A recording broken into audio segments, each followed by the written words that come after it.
Okay, I'm gonna give you a rare look into my office, which I share much more on Patreon, but and just the pile of projects that I have. Okay, so I'm behind 3 years on December Daily. I have 2020, hold on, what did I finish? I have to look at my albums. 2020 was the last one I completed. So I have 2021 down there, 2022 somewhere else, 2023 right here, and that's on my list of things to work on. I think I'm going to start with 2023, to be honest. Then I have Project Life, which I started in 2016.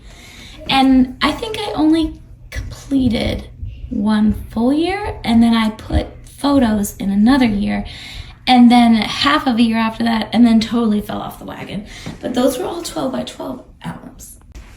Last but not least, we have One Little Word. I've carried a word. This is my 9th year carrying a word. And I have completed projects from 2017 through 2021. I picked a word for 2016, but I was a brand new mommy and I just couldn't get past the first prompt. But then the last 2 years, I have 2 months of 2022 and absolutely none done of 2023. But I don't know, I still have all this stuff like I'm gonna do it in retrospect. I don't know if that's how that project works. But I have already started work on 2024. My word is magic, if you saw my post. And I'm really, really getting into it and looking forward to it. But I share all this because the whole point is you can have a lot of backlog, right? A lot of things you want to catch up with. You got to follow the spark and just begin again. This right here is my motto with, well, pretty much everything right now. But in the concrete examples, we're going to go with memory keeping. I've loved memory keeping since I was like a middle schooler. I think my first scrapbooks are from 5th or 6th grade. And I did it religiously through high school and through college too. And then in my early 20s, then I kind of fell off the wagon a bit and got back on when my first kiddo was born. And then the last few years, it's just been a backslide because I've been really busy with my work, to be honest, and momming at the same time. So I asked about the Project Life thing because I think I'm just excited. Yeah, I have all those 12 by 12 albums, and I don't know, like part of me is so traditional. I want to keep in the same, like have it all the same size. And the other part of me is like, if I'm excited by the 9 by 12 and that's going to like propel me to get back into it, I want to do it, you know? And then last but not least, I'll share with you, I was missing memory keeping so much, but like I said, I've just been busy and away a lot, so haven't really figured out a way to like get it into my daily life again until last year. On my birthday, I started a daily scrap journal. And this is all very personal, to be honest, so I'm not going to like flip through it all the way, but basically every day I just scrap a little bit. And I started in this 365 page book, and it was never going to work. It just got so fat by May. And then after Winnie passed, I was honestly just in a deep funk for a couple months, but I picked back up with it in September using a 2 months in 1 book system. These are little A5 books I get from, the pen place, Goulet pens. And I can fit exactly 2 months in each one, and they're transportable. So this has definitely scratched my memory. I have a lot of playbills in my memory keeping itch in this year. I'm just showing little snippets. Like I said, this is like almost like diary-ish. It's very personal. And I love doing the sticker covers too. That's brought me so much joy.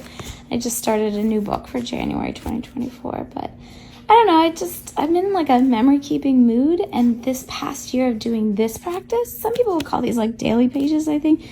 To me, it's like a scrap journal because it is so diary-ish. I do use photos and all of that, but it's also like just deeply personal. I mean, what memory keeping isn't, but you know, kind of, like I said, almost like a Dear Diary-ish too. I journal too, guys. There's no lack of journaling around here. I don't know, I just thought I'd share all this stuff. I find it inspirational. Sometimes it just gets my creative juices flowing to see what other people do. And then I get kicked off on a new adventure. And that's how this started too. Anyway, like I said, I just wanted to share in case I don't know, just for fun, really. Just something to share, something that's just for fun. And I hope you guys are doing okay. Is your Christmas stuff still up? My Christmas stuff's still up. I'm giving it till Monday. I decided Monday's the day. Next week I'm gonna start taking everything down. And I'm not gonna rush about it. I'm just gonna do a little bit every day. By the end of the week, the house will be. That's the one, like, as much as I miss the Christmas decorations, I feel like it's time, like I'm over it. But also, I know I really love that feeling of when they're all put away and the house feels so, like, clean and clear and almost, like, bigger somehow.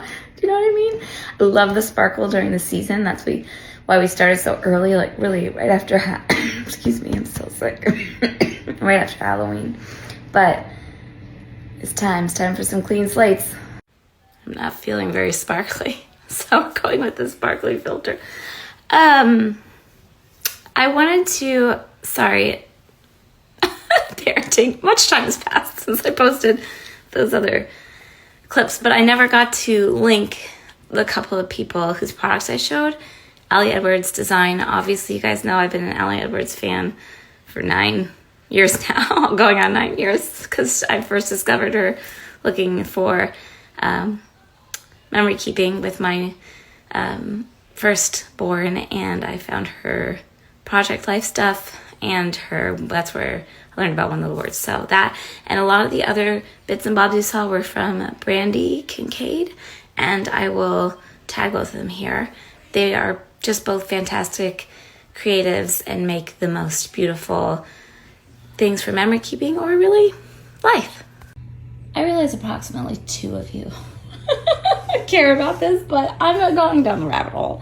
So I went through the bins that I showed you that have my Project Life albums in them.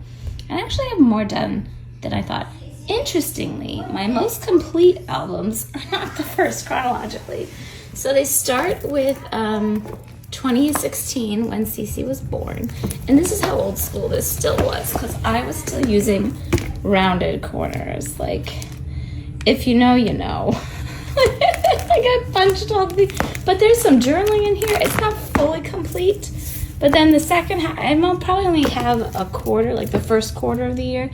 It's 2 albums per year, and I don't have anything in the second album. But I have quite a bit done for 2016 minus the journaling. Somewhere in one of my planners somewhere, I have a really beautiful table where I like marked down what I had done. But I had this system with them where I would put like a weekly title card in the upper left quadrant. And then I'd have a 4x6 photo. Why do I keep saying that? Photo for every day of the week. And then just extra photos, I would put the smaller, the 2x3s. And then for anything like extra special, I just put in inserts in different sizes in the middle. Lots for different like family gatherings and things like that. But yeah, it had a really good organizational process for this going, where I really did the pictures first and then the cards second and then the journaling last. And honestly, I have journaling from all these years because I've journaled since both of my kids are in utero daily, even just like a few sentences a day. So I have words. They're just in different places. I really like the beginning of this one. Look at this. How beautiful. But yeah, this is when Donnie was born. The title page, I just put some favorite photos from whatever 6 months that was. But yeah, this is when Donnie was born. Look at him, he's so little. And then we had to go back to the hospital, which sucked, but he did great. Because he had jaundice. But yeah, I really like how, I think this is actually the most complete album I have. It has most of the journaling done. I think I'm just missing some at the end. And I actually, then, if we go, sorry, I'm trying to do this one in filter. If you go to this one, this is 2018. I started with the pictures, but you can see my, and I believe this was an Allie Edwards thing that she did too, is she numbered the weeks and put the dates in just for ease of, especially like back memory keeping, backlogging. I don't know. But anyway, I started 2019.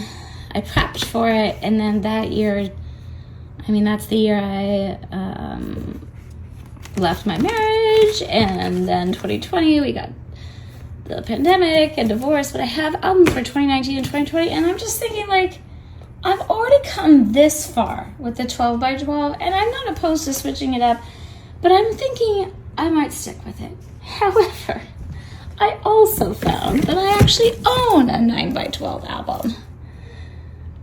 Studio Calico, do they still exist? Is this 9 by 12? Yeah, it says it is.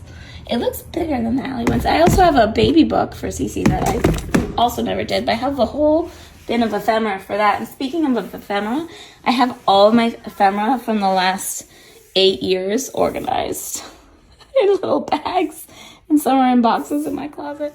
There's no shortage of stuff to work with. Well, anyway, thank you for indulging me in my memory keeping oversharing. It's a different kind of oversharing almost every day.